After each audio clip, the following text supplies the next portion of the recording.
عبد الله آدن عيسى طه ووزير كحجانك وسارد الدكده هي جادد كبد بنتلا أيا باقنا بدودري شعبك كل دقان دقمة تاريخية تلاح وسيرك وحو شاقين اي تلاح دادك النبات كو قادو oo ay dadka reer talax maqlaan cuqaasha ku dhex jirta wasiirku wuxuu mahad celiyay cid allaale cid ka qayb qaadanaysa nabadgelyada reer talax sidoo kale wasiirku wuxuu sheegay inaysan u dul qaadan doonin cid khalkhal gelinaysa amaanka shacabka reer talax waxaan rabaa anoo ka faa'iideysanaya fursadda media hadda inaan u soo jeediyo baaq nabadeed dadka ku nool deegaanka talax magaalada talax ee walaalaha ah ee xaaladda shaqadii hore ee dhacday dhex taalo lana tixgeliyo isimada u yimi oo dhex jooga oo ka shaqeynaya nabadda ma dhacayso qof dhinteena inuu xaqiisi waayo mid wax qabeen cid wax saari mayso tanaasul baa loo baahan yahay kii wixii wax ku bugsoonayaan waxa loo baahan yahay qof waliba inuu miiska dhigo oo ku tagrifalo oo sacrifice sameeyo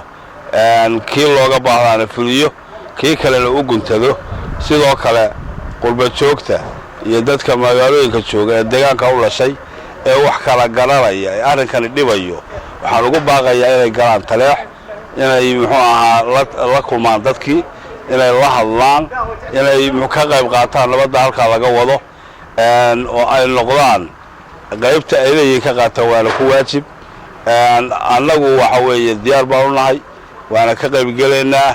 lama yeeli doono ka yeeli mayno talax inay sidaasi ahaato qof allaale qofkan u aragno inuu yahay qaswade oo nabadiid uu yahay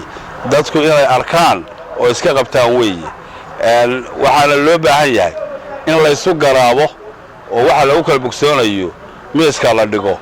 qof waliba waxa uu xaq u leeyahay uu helo qof leeyahay xaq waayo maaha in la istikraaro maaha in muxuu ahaa hebel iska celin galo maaha hadday intaas sii dhaafto meel ka xun bay tagaysaa waxaana noqon doontaa in wixii arrinka xumeynayana anagu habaari mayne waa la dagaalamayna cid allaale iyo ciddii nabad rabtaa wixii xumeynaya waa la dagaalamaysaa haddeer cidaan fal ku godayaa ma jirto waxaanse ugu baaqayaa kii wax tabanaya iyo kii laga tabanayaba qofna inaanu isadkeeno gardiidin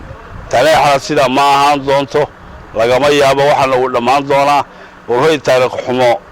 yaa idinku reebin ciddii meel u fadhidayna faraha kala bax xumaanta aad ku jirtid ciddii hawle ku xiran tahay baaqan ayaa ku soo aadaya xilli uu maalintii shalay wasiirku buuqday deegaanka dhumay oo hoos yimaada degmada taariikhiga ee talax waa cabdiqani maxamed axmed cabdiqani fantastic colson TV magaalada Garowe.